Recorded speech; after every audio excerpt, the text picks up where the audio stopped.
Hello, everybody. Welcome to Real Producers. I cannot wait to share with you a guest that we have today who is a top 1% agent in the DFW Metroplex, Christi Beca. So thank you, Christi, for joining us today. And I can't wait for you to hear her story and some of the wisdom that she's going to share with us today. She is a whole lot of things all in one. So Christi, thank you so much for coming on and talking with me today and sharing with the audience that's out there. So I want you first to introduce, I know who you are, but not everybody out there knows who you are. And you are so inspiring and you're so encouraging and you're inspiring to me.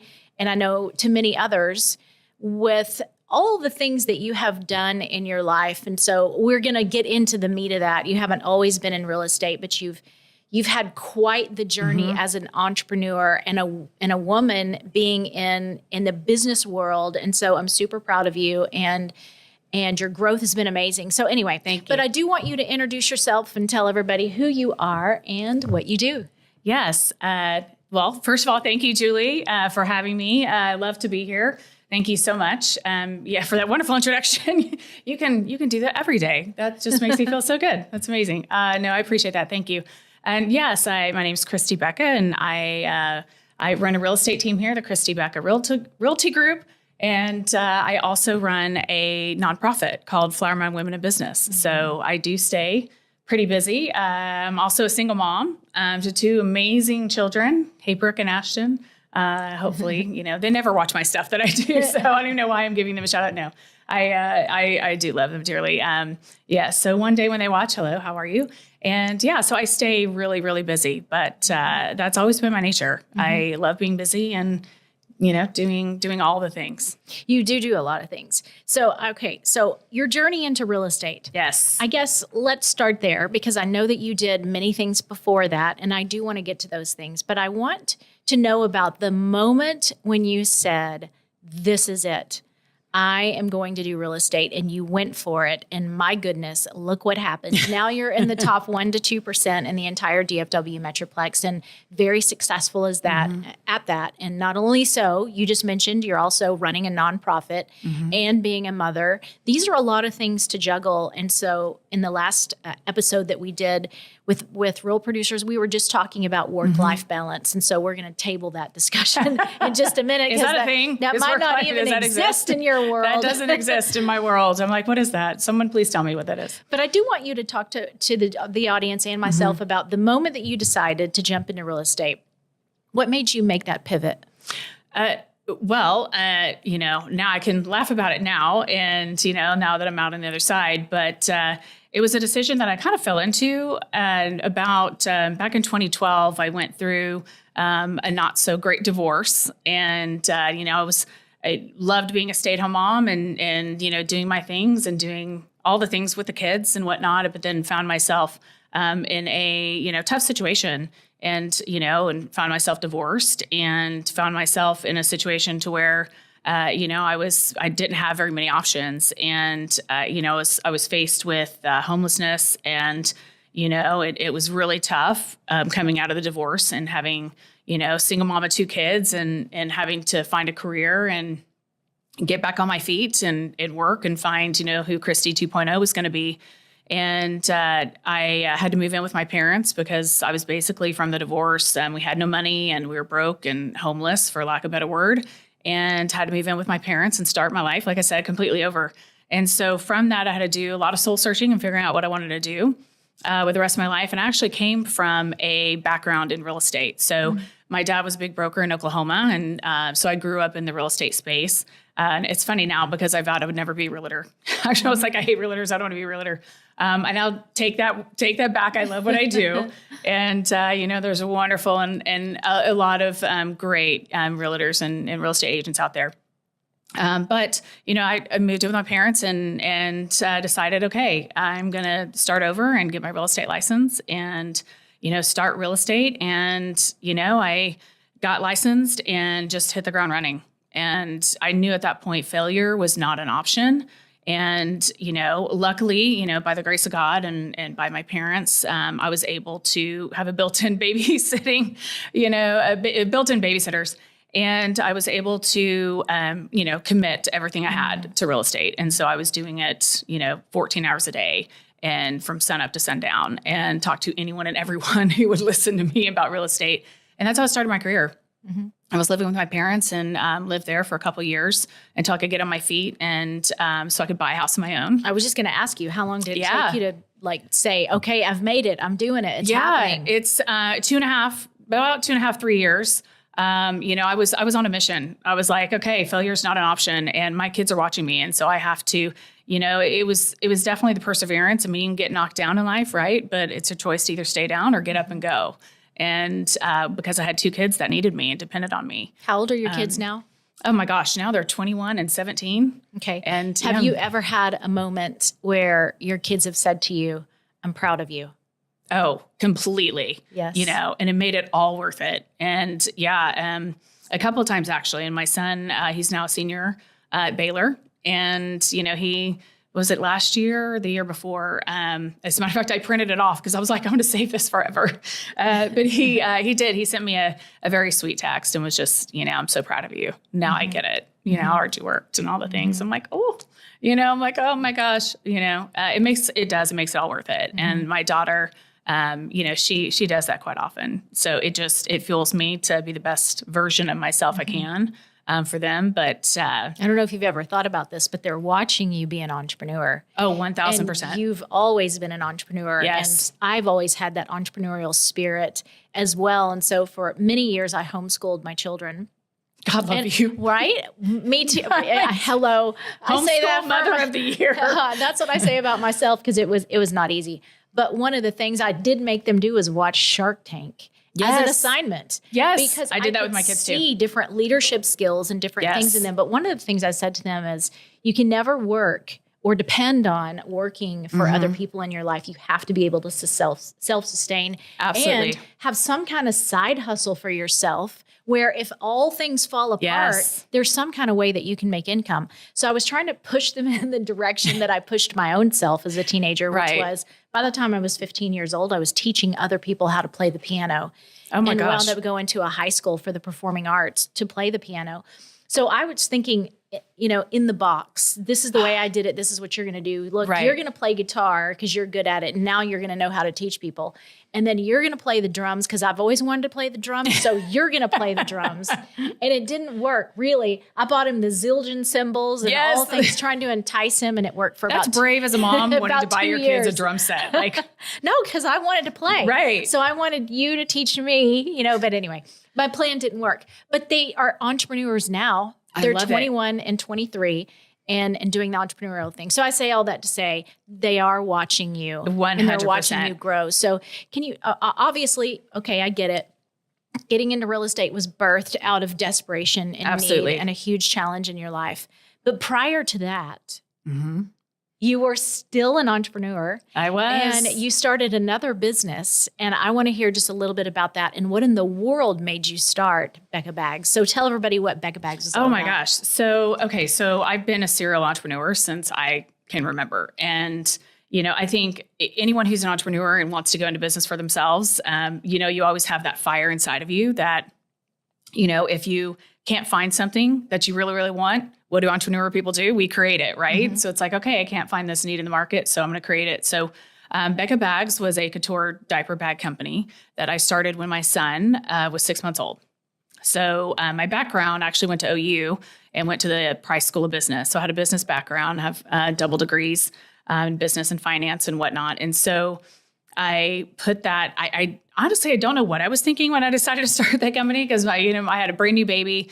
And I was always, I had always been working. That's just who I am. And when he was 6 months old, even though I loved being home with him, and I just knew that I was like, okay, I wasn't finding anything in the market. And then I really, I lost that sense of style and stylish things. When I became a first-time mom and I was like, okay, there's got to be, now this is way back in the day. I mean, this was like 21 years ago. When they still had like the Winnie the Pooh diaper bags. And so, it's nowhere near what it is today. But, I was on the cusp of that. And so I, started a bag company and started, I outsourced, I don't sew. So I outsourced my, all my bag making and whatnot to a local tailor and whatnot. And so they did prototypes, and then I started making them for my friends. And then the next thing you know, my friends were like, you need to take these, into stores and start selling them. You have something here. And I was like, okay, let's do this. And so I created a diaper bag line. And the next thing you know, we're in Fred Siegel and Bergdorf Goodman and Neiman's, and, across over 300 stores across, the United States, actually in the world. We were international. And it was crazy. We were one of the bags for the Oscars. Wow. We were picked to be one of the bags for the Oscars. Who knew? And like, it's a mom making a exactly. Diaper bag. It's really that rags to riches story, and had several celebrity clientele, and I love that. It grew into a big monster and a big thing, and we actually wound up selling it a couple years later, and then came back a single mom. I mean, not back to single mom, back to being a mom and a stay-at-home mom. And then I had my daughter, and was enjoying, being a mom again. And so, but it was a great ride. The fun thing was, for me, the fun connection when I was interviewing you, and at the time, you obviously hadn't been featured yet, but that's what the whole interview was about. And I found out you were the inventor, starter of Beca bags. And I was like, I have a Beca bag. So that is I was so funny. raising my kids too, with their little bottles in there and a place for the little pacifier and the diapers and all the things. So obviously you have a very determined spirit, a very resilient spirit. Thank you. You have a lot of courage. And that is so admirable. Thank you. I do want you just to share with me, like, what was, and maybe you've already answered this, but maybe there's a different answer. I don't know. Like, your toughest moment being an entrepreneur, where you knew you were going to have to put your big girl pants on, and you were going to have to make a pivot, or just really dig deep down inside for that inner strength that you didn't know that you had, and change. I think that's every day in real estate now. Can we be honest, like post-NAR? Does anyone else feel me out there? You know what I'm talking about. Every day we have to dig deep. It's rough out there right now. Yes. Going back to probably, I would say, getting, when I got my real estate license, and when I was really pounding the pavement, and it wasn't happening as quick as what I thought it was. I, thought, as we all do, oh, it's easy money and it's great and it's flexible and you can be home with your kids at 5. No, you can't. No, that does not exist. Maybe 5, but not 5:05. Right, exactly. And then you have to go back out again for evening showings. So all the things. It was, I remember, there were months where I wasn't making anything, and I wasn't doing I was like, I was going to throw in the towel, and I was going to quit, because I was like, I can't do this. It's a lot harder than what people, it's not selling Sunset. It's not HGTV. That's right. I mean, you have to work. Yeah. You've got to work. There is no shortcut. There is no, there's no net to catch you when you fall. You have to hustle and grind every day. And that is one thing that I know I was good at. Like, if nothing else, if I can do nothing else, I know how to work, and I know how to grind, and I know how to persevere with grit. And I was like, if I could get through what I went through my divorce and being a single mom with 2 kids, I'm like, I can do real estate. Like, I can do this. I can make this happen. And so there was a time, in the beginning that I wanted to quit, and I was like, I can't do this, and then I got my first sale, and then I was just like, oh my gosh, it's amazing feeling. And then not only that, but the camaraderie that you feel with your clients, and the appreciation, that they give you, and, the service that you just help them with, it's more than just a house, to me. It's just more than selling, and more than helping someone buy. It's, helping that single mom, get, find her house after having to, leave a divorce situation, or helping someone who, has been trying to have a baby, and then all of a sudden, they finally, through IVF, have a baby, and now they have to move into something bigger, and it's a joyous thing, and so for all the realtors that might be listening out there that are not where you are, they're not in the top 1% to 2% yet, but they aspire to be. And of course, yes, there's a lot of challenging things that are going on with the real estate industry, but there pretty much always is. Yeah. It just looks different, right? Whether that's an economy that's crashing, or there's too many buyers, and then, then there's not enough inventory. There's always something every single year that seems to be challenging. But for those people who are aspiring to be what you are in terms of your success and your journey in real estate, what's the greatest piece of advice that you could give them?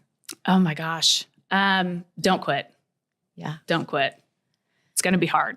There are days that you want to quit. There are days you want to throw in the towel, and you don't even have to be the smartest person in the room.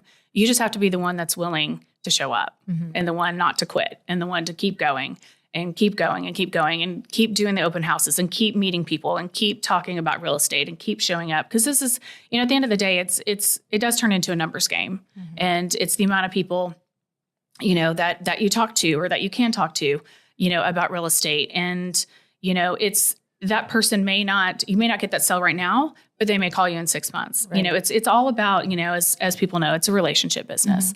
And, it's more than anything, if I can tell anybody anything, it's just be your authentic self, be who you are, because people will see right through that. Absolutely. Yeah. And it isn't about, the commission. It isn't about the paycheck. If you do right by the client every single time, you'll have repeat business. You'll have people calling you back. Like my referral base, we're 100% referrals. Like we don't pay for leads. We don't pay for any of that stuff. We are 100%, from referral or repeat business, Yeah. And, I pride myself on that because I would just want to treat them like they, like I would want to be treated. Right. Absolutely. And, be honest and fair and work hard and do right by your clients, and they'll see that and appreciate that. Right. So you just can't give up. The entrepreneur, I love that, because the entrepreneurial life, it's not easy. And that's right. It doesn't matter whether you're making Beca bags, you're selling houses, or or anything, candles, or I don't know, whatever somebody might be doing that's listening today in our audience. But the key thing, what you said, is just don't give up. There was one interview that I was doing. It was in 2023, and it was the only time that I felt like I wanted to cry during the middle of an interview when I'm interviewing somebody else. Right. And it was this man who is from Nepal. He had been in America for 2 years and was already in the top 500, moved over here driving Uber and doing Uber Eats in the middle of the night, sleeping an hour or two, getting up in the morning and starting a real estate career. And my question to him was, well, let me back up. The moment that I felt like I was emotional or was going to be emotional was when he had brought his testimony and was reading his testimony to me on his phone, literally converting from his native language to English during the interview. And I just put my head down because I saw the struggle. And I was listening to the story about just being here for 2 years, and he's in the top 500 already. And I just put my head down and I thought, Julie, you can never, ever, ever have an excuse. 100%. Not that I was living with excuses, but it was just a reminder. You can never have an excuse as to why can't be successful. And I think at times in our life, haven't you found this to be true, that in our most desperate hours and our most desperate needs, that is when we really dig down deep and find out what we're made out of. 100%. And make things happen, or we could sit there with the victim mentality. And so I asked this young man, I said, how have you been successful? What would you attribute to your success to this point so far? Because it's just been 2 years.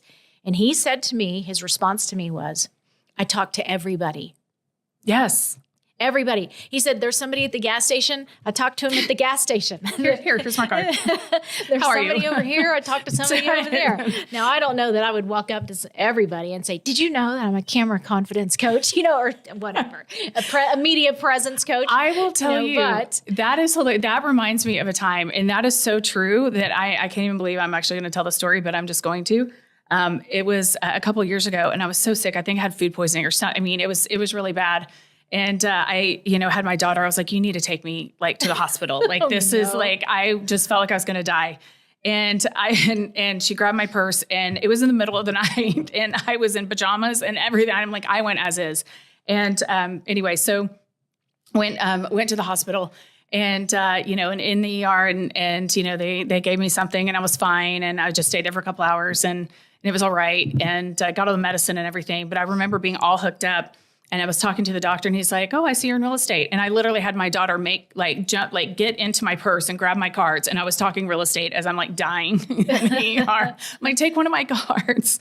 I'm like, I'll be fine. Give me a couple days, but just give me a bedpan. But here's my real estate card. Here's my card. I'm like, let's connect. I promise I can take care of you. He's like, yeah, we're in, we were talking about selling our house and then moving out to, getting some land somewhere. I was like, take my card. I was, I'll be fine and give me a couple days, And he did. He called me actually. Oh, my goodness. And wow. I got a sale out of it. It was crazy, but I'm willing. I mean, in the ER on my deathbed, here, take my card.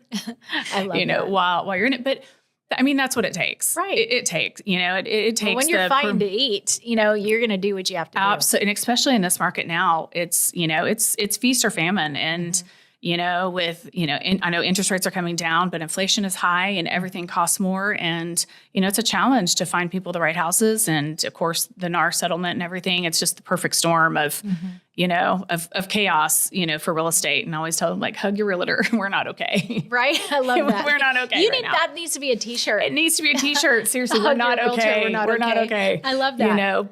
But you wake up and I mean, literally I had, 3 deals, blow up this past week. So, I mean, that's the nature of entrepreneurship, and that's the life of, running a business. And then, we executed 2 today. So it's just kind of, you have none. And then all of a sudden, I'm a believer. So I'm a firm believer God provides. And, I have leaned on him for everything. And I did not get here alone. Yes, true. So talk to me about what's in the future.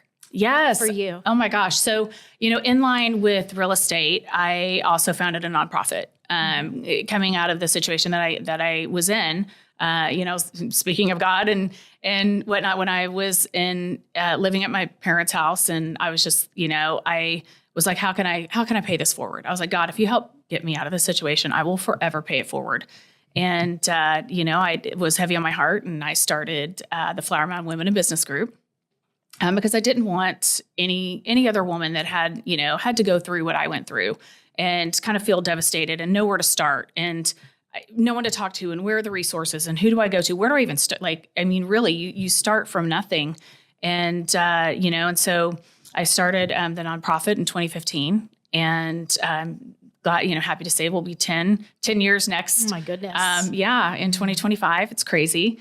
And now we have over 8,000 people in our group, and it's just flourishing. And and so we help women coming out of, we empower women and we connect women business owners, and then we impact our community in which we live and serve. And what we do from that is we give grants to women coming out of hardship situations who, their goal is to strive to be financially independent. Can you share a story with us about somebody in particular? Yes. You know what? As a matter of fact, ironically, I was talking to a woman on the way over here, and, she was connected through someone that we knew. And, she called me up, and I knew she was going to be calling, and I talked to her on the way over here, and it was like talking to me 12 years ago. And, she's, going through a devastational divorce, and she has 1 son. She's now a single mom. She's behind on her rent, or mortgage. She's about to lose her house, and she has no job. And, I get calls like that all the time. And, it's my passion and it's my job. I feel, I think with much is given, much is required. Right. And, I feel that, God blessed me with this opportunity, to be successful in my own life, and I'm forever going to pay it forward. And so, I talked to her for about 30 minutes, and she is devastated. She has nowhere to go and didn't know what to do. And so I gave her some resources, and we're going to help her as well with a grant.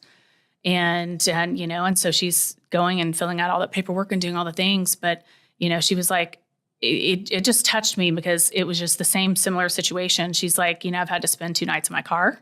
Aww. And she's a mom. And she's a mom. So, and she's mom. I'm guessing the child was with her, or maybe and staying somewhere else. I don't know. But. With his dad.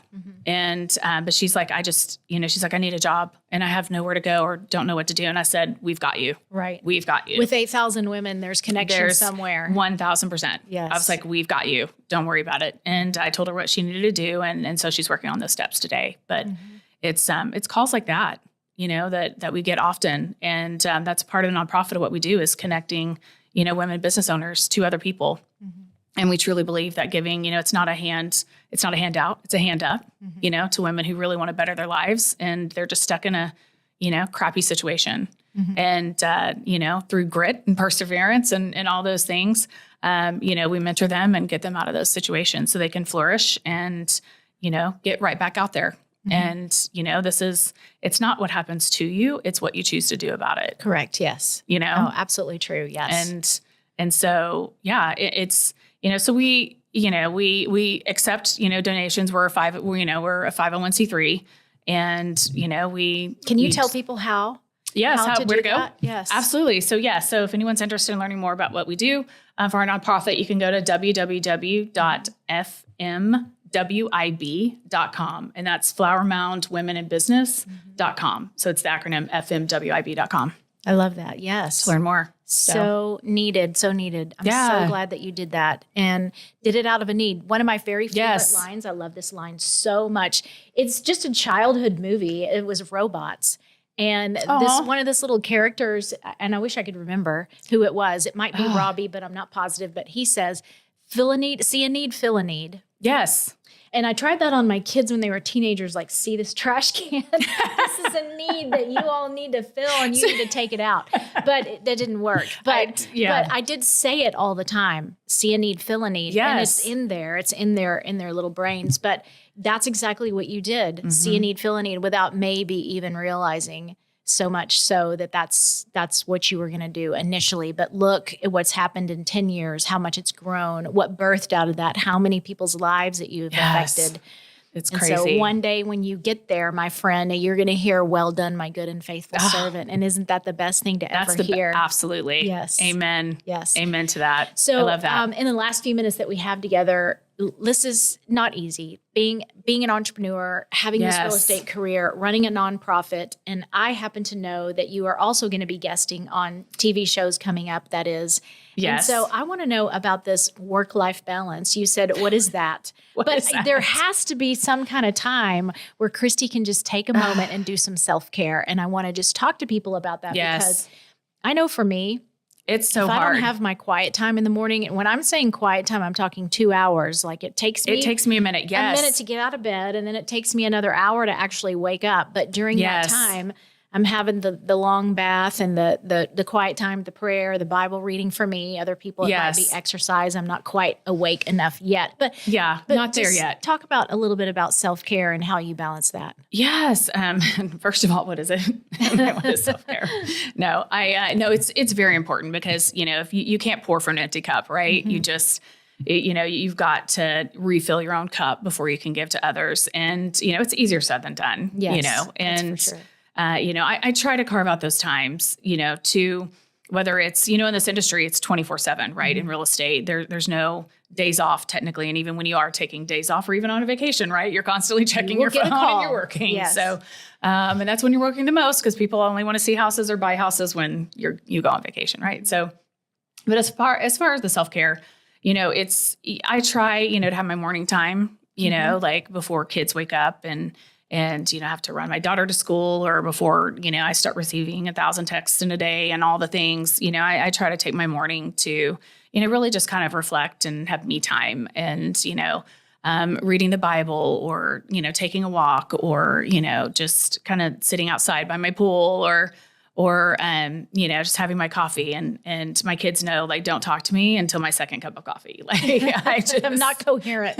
I'm not coherent. Don't start, harassing me with all the, we got to do this, we have to do that and all the things, So I think they've learned their lesson. Don't talk to me until my second cup. But yeah, that's my morning is my me time. I have to. And, at the end of the night, I try to, I wish I could say, I'm like, oh, I do the reading and I just, have this bedtime ritual. No, I love to like Netflix. I love to binge and just kind of, watch mindless TV, just to kind of check out, at the end of the day.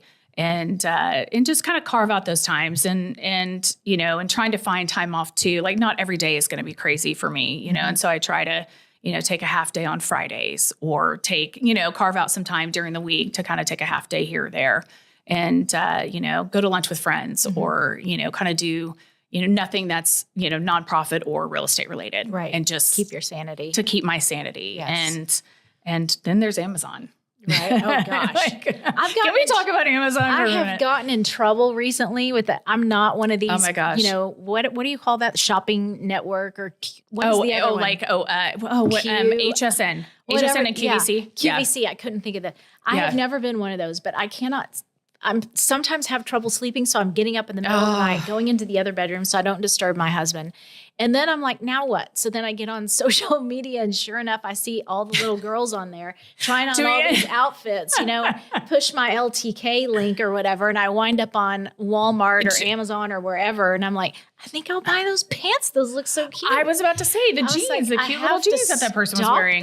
Yes. Oh my gosh. Christi, thank you so much for being on here today. And it was a pleasure. Thank you. Yes, it was. So I am so glad that you joined us today with the Real Producers Podcast and hearing all about Christi Beca and her wonderful and beautiful journey. Even though it was a little bumpy in the road, she's done amazing things. So thank you all for joining us again. And we look